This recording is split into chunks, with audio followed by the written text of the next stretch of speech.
to most of you here. This Kansas State week's always been a very fun, challenging week for me. Just knowing as much as I know about Coach Snyder, it's always been very challenging, but I've always been admired his work and how he's ran his programs, going back to when I grew up watching the University of Iowa. He was at the University of Iowa and then transferred over to Kansas State, and just watched him build that thing from the ground up. Being at Texas Tech for the 8 years that I was at Texas Tech, he was back when they were rolling and winning a whole bunch of games. So it was neat to watch that and growing, maturing through the point of being a head coach. A lot of the things that he does now currently, I kind of understand why now. So it's always fun to compete against them and really study how they do things. And this year is no different. It still looks, when you put on the video, it looks like a very competitive football team, without a doubt, competitive football team. If you look at it, they're sitting at 3-0, got Oklahoma State beat at Oklahoma State. Didn't quite finish that game, had TCU beat, was up 10 late in the game, and didn't quite get that finished, but was right there, being able to do so. Gave Texas everything they wanted, gave Baylor everything that they wanted, Texas Tech as well, and then has figured out ways to beat Iowa State and Kansas here the last couple of weeks. So you put on the video, it's the same stuff as you've seen out of them for a long time. Very well coached, very disciplined football team. Guys play hard, guys care, family atmosphere. They'll be playing as well as they have all year this Saturday. Just being senior day, last regular season game, and all that. Offensively, I've studied them all year, based on us, kind of doing some different things with our offense, quarterback, run game stuff, run game in general. We've watched them a good bit this year on our side, and then this week, obviously, going through and watching a lot of the defense and the special teams. It looks a lot like it has over the last couple of years. So same stuff, very well coached, very disciplined. Guys play hard, try hard, do what you got to do to be successful. It starts with their quarterback. They've had lots of issues with the injuries, which is just a part of the game. You got to deal with it. Nobody knows that more than they do. But Huebner's a good player, big kid that keeps getting better and better. Is very tough, knows how to score. Guy scored is responsible for 22 touchdowns. So he's kind of what makes them go. Big physical offensive line, very similar, same guys other than their center that we faced last year, so we're pretty familiar with them. And got some backs that continue to get better. So they're a run-first team. They're going to control the clock. They have started throwing the ball just a little bit more, even probably more than we are at this point, based on what the score of some of those games have been. Defensively, it's the same look. Guys in the same spots, never out of position, same coverages, same scheme. Tough, big, physical defensive linemen that do a great job of holding gaps and playing hard and getting off blocks as good as anybody. It doesn't look any different than what it's looked like over the course of the last few years. They'll put pressure on you when they need to. They'll add people into the box when they need to stop the run, play some man coverage and play off, which is no different than what they've done. Special teams, Sean Snyder is as good as anybody out there. They're always, top one, top two in the conference in each one of their units. This year is no different. Got their same specialist back that they've had, very solid. The return game is something that has always been good with them. If you want to know a difference between us and them, it's probably a little bit more consistency in the return game. They got two guys that average a bunch of kickoff returns, and the punt return thing has been really good to them, good for them over the years, with their coverage units being as good as what we've seen all year. So Should be an interesting game. Again, one that I'm looking forward to. If I had to circle one that I wanted to try to get at the beginning of the year, this would probably be it. We'll use the motivation of finishing strong, last regular season game. Out of the respect that I got for Coach Snyder and his program and how he's doing things, this is one that we haven't got here in the last few years, and it's important for us to be able to do so. So with that, we'll take some questions. Dana, did you kind of hint that as you've been looking to implement more quarterback runs this season specifically, that you looked at Kansas State, maybe not to borrow ideas, but maybe to see some different things? Yeah, we did. And like I mentioned a minute ago, throughout when we're trying to study our opponent, who have they played? And we've had crossover with these guys a lot.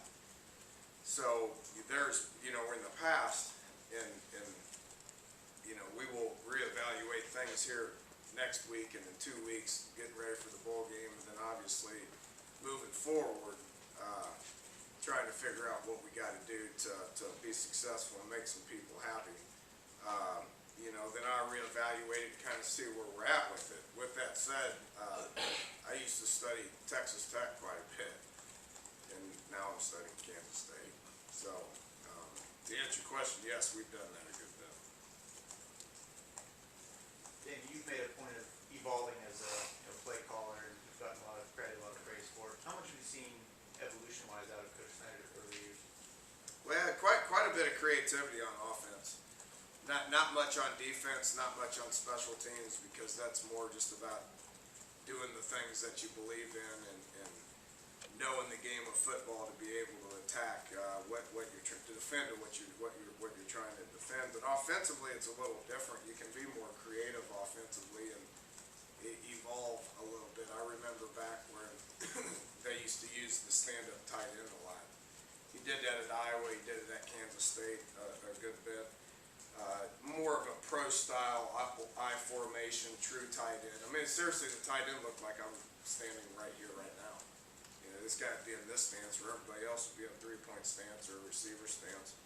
And they're not quite doing that very much anymore. So there's a lot more spread, a lot more multiple, a lot more in the pass game. They do a lot on offense, not just more pro-style stuff. So he's evolved offensively a lot. Where defense and special teams, they've kind of just stuck to their guns on that one.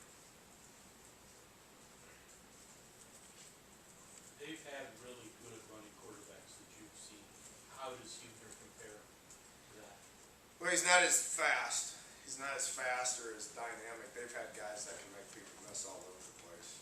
Going back to a long time ago, they've had, back when I got into the league, I'm trying to remember, Michael Bishop, I think, was one of them. That was just an outstanding quarterback. And they've had some here recently. I thought the guy they had last year, the junior college guy, was a really good football player. This guy's more of just a downhill guy. He's tough. He moves forward. He'll run over you. He'll take shots. He'll get back up. He'll just do it again and again and again. There's been times where he gets hit so dang hard, I don't think he's ever going to play football again. And he's right back in there. So just a big, tough guy. A little bit different than the guys that they've had. But obviously equally as effective. How close is your team to where you thought they'd be entering the final week of the regular season? I thought we'd do it more. Is that what you want me to say? I like where our team's at. It's not surprising that the team is where we're at. Contrary to some people's beliefs, we're a very tight team. Guys that like each other. Coaches got great continuity on the coaching staff. The players are in a good place. I really like our team. And I think we have a really good team. So that's not surprising to me at all. We anticipate finishing strong. Getting to 8 wins is important. Getting to one of the awesome things about being in a bowl game and being in the Big 12 is you got lots of good bowl games to choose from. Probably a little bit unlike what the previous conference was. So, we'll get to a good bowl game. Hopefully, play a really quality opponent like we did last year, and we can win that one. You're talking about getting to 9 wins in this situation. That's pretty dang good. don't care what your expectations are or any of that. That's pretty good. So that's not surprising where we're at. I think we'll continue to move forward with that. Offensively, I wish we would, I wish we would be able to execute the forward pass a little bit, and we'll keep working hard on that. You were talking about the 8 wins there, Dana. That would be the most you guys have had since your first season here. Isn't that a sign of improvement? Doing things that you haven't done the last couple of years? Yeah. It's a sign of improvement. The difference between 7 and 8 wins to some may seem kind of may seem a little bit arbitrary, but to you guys, who are always around this team, who've been around this program for the past few years, what would an 8-win game? Well, again, it mean improvement, which is the name of the game. You try to. These seniors are important to me.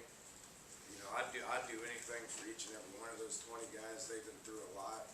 And last week was awesome. I've never seen this as a coach, and I think this is a sign that shows that your team is in a good place and they care about where they're at and who they're coaching with, playing with, and playing for. Is those 20 seniors came off the man trip down onto the field and they had their whole teammates down there, and that was an exchange I've never seen before. That was there's a lot of tears and a lot of hugs and a lot of just gratitude for what those guys have done for each other and all that. That was good to see. But those guys set a goal. When we're sitting here at 3 and 4, and clearly not in the best place that we've been in, that we want to be remembered for something a little bit better than not being successful in the Big 12. So they set the goal of finishing better than any other Big 12 team West Virginia team has finished in the Big 12. So there's been some great teams at West Virginia, there's no question, some great teams. This would be the best Big 12 team that we've had, and that's what they want to get to. We have a chance of doing that this week, and we have a chance of extending that throughout the whole season. Yesterday on the teleconference, you mentioned that you were able to practice some of your younger quarterbacks. Have you seen improvement with those guys as time's gone on this year? Yeah, we got, can't rep them all, obviously, but Chugs is getting a lot of reps. He got a lot of reps last week, because Skylar and Will both were injured in the Kansas game. And Will wasn't at 100% all week. Was good in the game, but wasn't ready to go. And Skylar's been, he's been kind of touch and go. He doesn't have as much zip on the ball, and there's a reason for that. But he's a competitor, and he's going to do everything that he possibly can to prepare the right way and all that. But with that said, we need somebody to take some quarterback reps. So Chugs has been getting in there, getting some reps, and looks really, really, really good. Dan, would you address Stone Underwood's improvement, evolution during the year, and also what his future now looks like? Well, he just went through senior day, so he's going to graduate and probably going to be a good something. I'm not quite sure what his degree is. I was so happy for him. He's a realist. He hasn't played at all in his career here at West Virginia. He's been a solid number 2 backup. We've got a great center that stays healthy and he's tough, and it means a lot to him. So if he's got a nick or a bruise or something, he doesn't look for the sidelines. He gets out there and he plays. So we haven't needed Stone to do a whole lot, but with the injury situation that we've had to address up front, Stone was like, well, let me move to guard and play some ball. And so we moved him and he played some ball. And he did good. I was proud of him. Dana, obviously the Kansas State game last year was the first time Skylar saw extended action. What do you remember about where he was at then, and compared to how far he's come? Yeah, we studied that a good bit, and I remember, I vaguely remember it, but I remembered him going in and playing well. Clint wasn't in a great spot at that point in the season. And, we didn't play very good. We had 3 points at halftime, and then Skyler went in there and I specifically remember this. I looked at him, I said, "You ready to go?" And he said, "Yeah, man, let's go. Let's do this." And I said, "All right, get in there and run the offense." And he went in there and took us down and scored. And I thought he played good enough that day for us to beat Kansas State. We didn't play the whole game offensively, clearly. And then we gave up some stuff in the pass game by that Lockett kid who could never stop in 3 years. So they beat us, but I thought Skyler did his part in that situation as a backup quarterback. He's continued to progress from then. He knows more about the offense, more about the running game. We're using him more in the running game. And I feel like he'll continue to improve as well. Dana, different topic, we got a lot of construction going on around here. Your thoughts on what facilities mean for your program, and what's sort of next on your wish list? A lot of construction. What do you mean by that? Well, I mean, the stadium's getting a lot of construction, renovations, practice field's done, you're getting your new game field. Yeah, I'm not quite sure what's going on in the stadium, to be honest with you. I honestly, I don't, and I'm not, being facetious in any way, but that doesn't affect my world. That's an administration, world, and I know they put a lot of time and resources into making that, better. And I know the Coliseum's kind of going through some of the same stuff where you don't address anything for 3 decades. It's going to catch up to you, but I know these practice fields are getting done. They look really good. They're not quite done yet. We can't get on them yet. But and then the next step is the flat and the crown. Well, that affects us because we actually play football on that right there. So that's the next step. It's credible. I mean, most of you guys, not everybody, because a lot of you guys don't travel, or most of you guys travel. A few of you guys don't. But you should see some of the facilities of the teams that we're playing. Not only from a recruiting perspective, but from a player development perspective. Guys coming in the building and having what they need in order to develop as a student athlete. That's very important. And I've always said from day one, if you just give us somewhere where we can practice the right way and meet the right way and lift the right way and study the right way and eat the right way, then you got a chance to develop them the way what you want to. And we're getting closer to having that done. Next up, training room. Next step's training room. Whether that happens a year from now or 2 years from now, there's funds issues and everybody's got issues. But why is that important? Well, because your players got to go down there and they got to have top-notch facilities in order to get treated and for their body to be physically the way it needs to be from a health perspective.